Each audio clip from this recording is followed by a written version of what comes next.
किसको कहते हैं और ये टर्म क्या है? दरअसल अगर देखा जाए तो 2023-25 के आंकड़े के हिसाब से रेमिटेंस कंट्री में इंडिया जो है टॉप पर है। जी हाँ, रेमिटेंस का मतलब हो गया कि कोई भी जो विदेशों में कमा रहा है और उससे जो है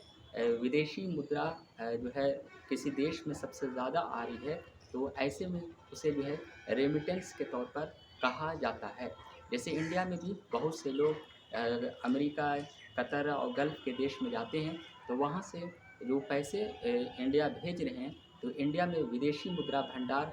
जो है वो ज़्यादा बढ़ रहा है और आर्थिक स्थिति से इंडिया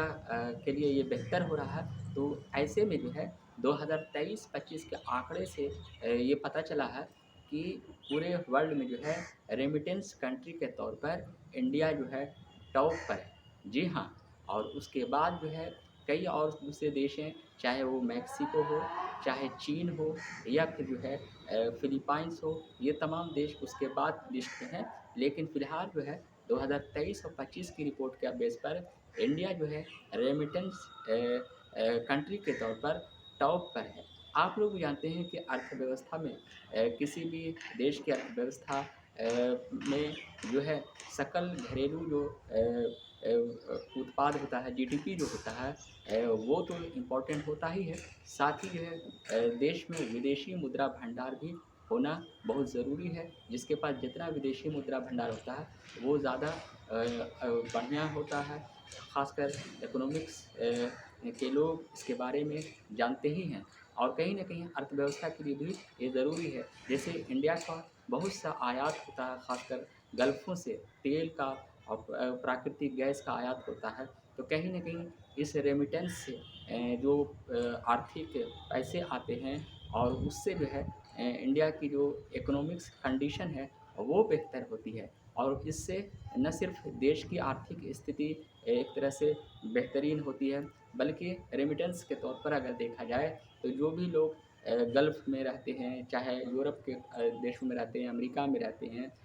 तो वहाँ रहकर भारतीय लोग या फिर किसी भी अपने देश में जो जहाँ रहते हैं, तो वहाँ से जब अपने देश में पैसे भेजते हैं, तो बैंकों में उसका आता है पैसा और उसके बाद जो है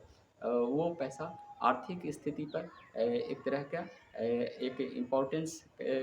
रोल अदा करता है और ख़ासकर जो है देखा जाता है कि जितने भी ज़्यादा लोग विदेशों में काम करते हैं, तो उनके पैसे का यूटिलाइज़ जो है गाँव में भी होता है। उनके जो है एक खर्च जो है अर्थव्यवस्था पर उनके घरों में से लेकर गाँव में और तमाम जगहों पर जो है उससे जो है मार्केट भी एक तरह से अर्थव्यवस्था से कहीं न कहीं उससे जो है प्रभावित होती है और कहीं न कहीं उससे जो है मार्केटों में सेलिंग भी जो है स्पेशली प्रभावित होता है। तो रेमिटेंस का इम्पोर्टेंस रहता है क्योंकि उससे जो है विदेशियों से जो पैसे आते हैं, तो उससे जो है देश से लेकर किसी भी व्यक्ति की अर्थव्यवस्था के लिए जो है वो बेहतर होता है। तो अब आप लोग समझ गए होंगे कि रेमिटेंस क्या है और इसका इकोनॉमिक्स में काफ़ी ज़्यादा कितना इम्पोर्टेंस होता है। फ़िलहाल जो है रेमिटेंस कंट्री के तौर पर 2023-25 की रिपोर्ट में इंडिया टॉप लिस्ट में है। शुक्रिया।